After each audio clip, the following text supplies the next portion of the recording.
Hi everybody, welcome back and thanks for watching. In this video I'd like to test the pull-out strength of various types of ground anchors just to see how much it takes to actually pull these out of the ground. One of the things when you go buy these, you really have no idea what to expect and what the capabilities are. And part of that is because it really heavily depends on what type of soil you put it in, as you can imagine. There we'll be testing the corkscrew, what I call a corkscrew design, and also the single and double flute design, and also one that goes into the ice as an ice anchor. In my experience, most of the garage in the boxes or sheds that you put up come with the auger style, and those tend to be pretty good. I haven't had too many issues with them. I did have one where I couldn't get them set deep enough, so one of my garages or tents was able to get lifted off from the wind, and when that happens it makes for a bad day. As you can imagine, you're going to end up tearing your canvas or the tarp material. Here's an example of what happens when you don't have your sheds anchored properly. This shed was put up last year and it pretty much lasted most of the year. But we had some unusually high winds for the area. I don't know how fast the wind got going, but I wouldn't doubt there were gusts 30-40 miles an hour. And so now we have a shed that's somewhat twisted and mangled. Looks like the cover took a little bit of damage, but still probably usable if we can get it moved back.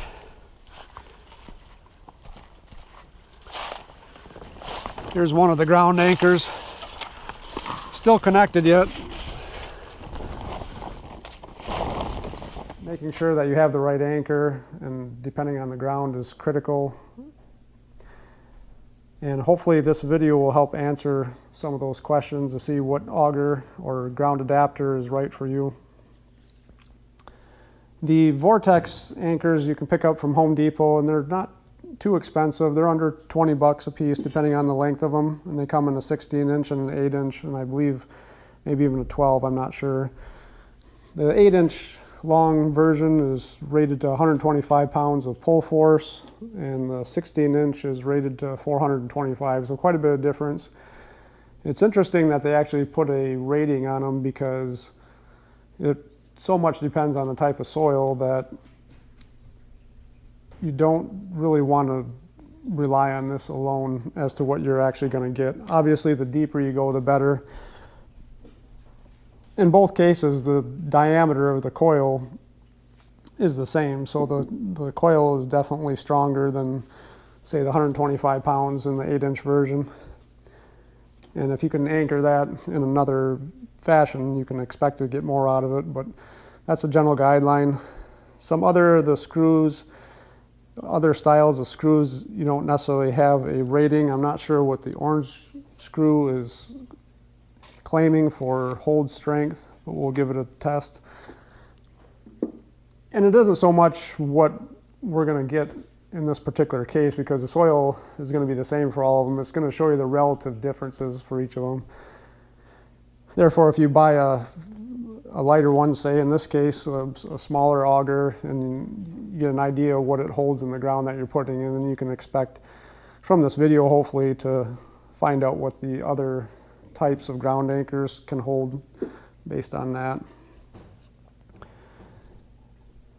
The biggest the biggest ground anchor that we're going to try is one made by Mil-Spec Anchors, and I found that they're the best reference. They have the best diagram of what to expect on the different soil types. They list 4 classes of soils and also the different auger types or the sizes and what you can expect to get for an anticipated holding force. One of the things I ran into, and I see on some of the reviews on these ground anchors, are people looking for methods of installing them. Most of them are recommended to be installed with placing a bar in the eye, and then applying some downforce and turning it to get it to go in. From my experience, that gets old really fast, even if you have to do just a few of these.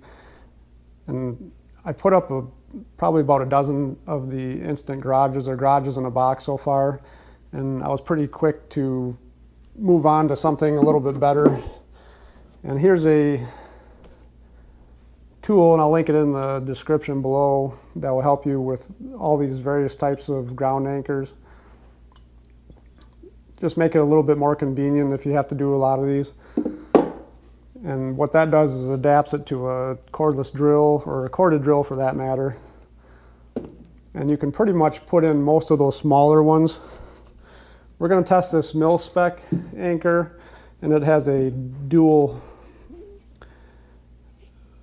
auger on it, a 6-inch and a 4-inch.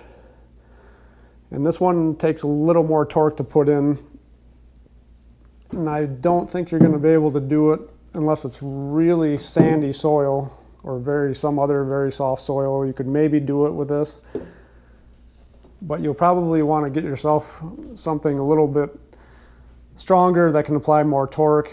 And in this case, we'll be looking at using a torque multiplier in combination with this DeWalt stud and joist drill.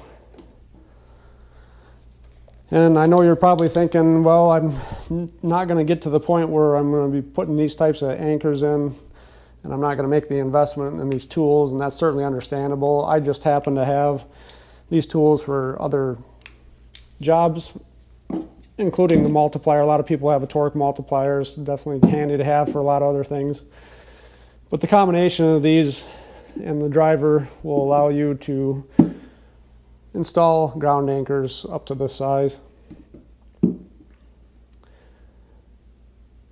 Regardless of what you use to put them in, I would say definitely if you're going to use power tools, have them that are variable speed. This stud and joist drill is the only one that I'm aware of that actually has variable speed drive on it and high torque. So there's a high-low range with variable speed, and you really want that. You don't want something that instantly goes to 1800 RPM or more, because you can get the augers out of control.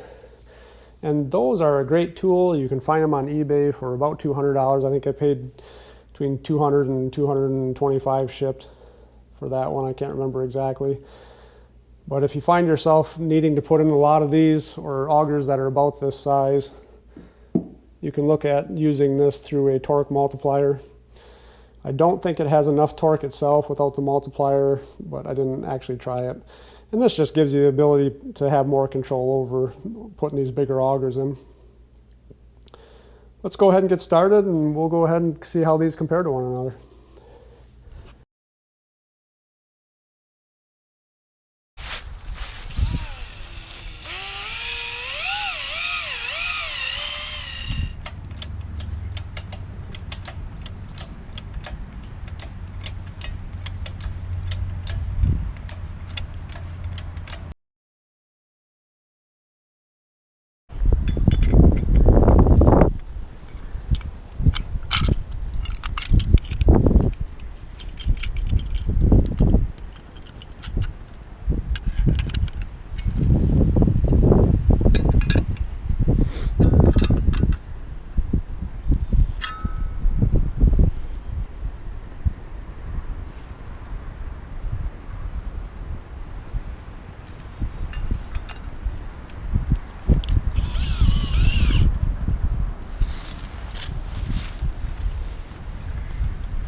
see the value on there.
mil-spec anchors, and again, they have some pretty good documentation. They send you this little flyer along with it, or brochure, and it talks about their different products. Looks like they have some different styles that I'm not really familiar with, and of course our helix type, which in this case we have a double helix. And then they give you some values for a table that's dependent on the different classes of soils which they list here. And we have a sandy type soil, so that would probably be considered a class 4 in this case. And if you come up to your table, a class 4, and the anchor size, I'm assuming the anchor size is the flute diameter. So in this case, we actually have a 6 and a 4, but I'm going to go use the 6-inch. And it says 3.5 feet depth, which is about how long the anchor is. And if we come over here to the right for a class 4, we can expect 600 pounds in this type of soil. And this soil isn't necessarily exactly a class 4 either. I'm guessing it's a little stronger than that based on our other polls so far. So I'm expecting us to get much higher than 600 pounds. And we'll go ahead and see what we end up getting.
Okay, so thanks for watching that. Hopefully you guys learned something about how much pull strength each of these ground anchor styles and types can take based on the ground conditions we had. I shot this video out of sequence, so there's some things I actually forgot along the way. I actually thought I was using the stud and joist drill with the multiplier, but it was actually the cordless drill, and you can see how it is possible just to use that with the torque multiplier to drive this bigger ground anchor, given that the ground conditions were favorable for that. However, if you run into some tougher ground, you can use the stud and joist drill with the multiplier and get that to go into maybe some tougher ground. But be aware that the counter torque you're going to get in the multiplier and the stud and joist drill is going to be pretty high. And you have to be careful the type of bit you use in here. If you use a 1/2 inch to hex adapter bit, it's likely that you can break those off, and I did in one case driving an anchor with this tool. One other thing I didn't mention earlier, and you ought to know, is that with this stud and joist drill, it has a threaded chuck. In the clockwise direction, it will continue to tighten on the shaft of the drill driver, and therefore going in is no problem. But in reverse, you can actually unscrew that, and it won't provide the torque you might need to get that out, which means you might have to go to another method using a bar or something to get at least to the point where the chuck will hold once you can tighten it up again. Keep that in mind. I found out the hard way, and actually remember that from reading some reviews on it. The other thing is the coil type ground anchors, I would say, are probably superior in most cases for a couple of different reasons. One is that they tend to go in a lot quicker, and I found where if you run into soil that has a lot of rock, in some cases these will tend to go around the rocks easier. So not only do they go in faster, they can go into some rockier soil, and they offer pretty high pull-out resistance, at least in the cases that I tested it. So I hope that gives you a little bit of insight and what to expect as you may move forward with projects that require ground anchors. If you have any questions, put them below. If you have anything similar to this that you want to see tested, throw it in there, and I'll consider running some numbers on it and doing some pull tests. And certainly appreciate all the comments and look forward to making the next video for you guys.